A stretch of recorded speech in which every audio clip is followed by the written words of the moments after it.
Hi, my name is Judy Zimmerman. I'm currently a senior at Indiana Wesleyan University. This presentation is for Speech Communication 110. First, I would like to thank you for joining me for a cup of coffee as I introduce to you my dear friend, Mr. John Leonard.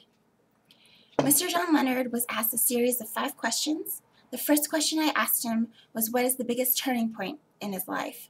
He mentioned that the biggest turning point in his life was meeting his wife, Marcia, in the neonatal intensive care unit, where he was a respiratory therapist and she was a nurse. They've been married for 20 years.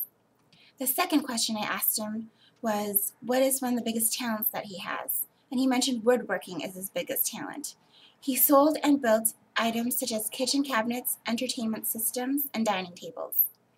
The third question I asked him was, who is his best friend? He mentioned that his wife, Marcia, is his best friend. He admires that family and friends love to come to her for advice because she's filled with wisdom, intelligence, and she cares about others.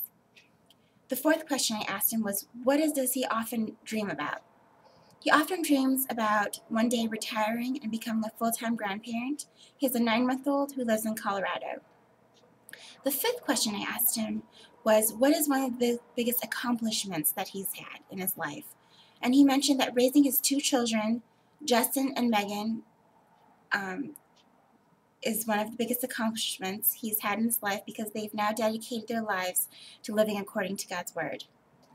I'd like to end this presentation with a word of encouragement to Mr. John Leonard. I'd like just to mention that if you shoot for the moon and miss, you will land among the stars. Another way to put it is, if you shoot for the moon and miss, you will still be an astronaut. Thanks and good evening.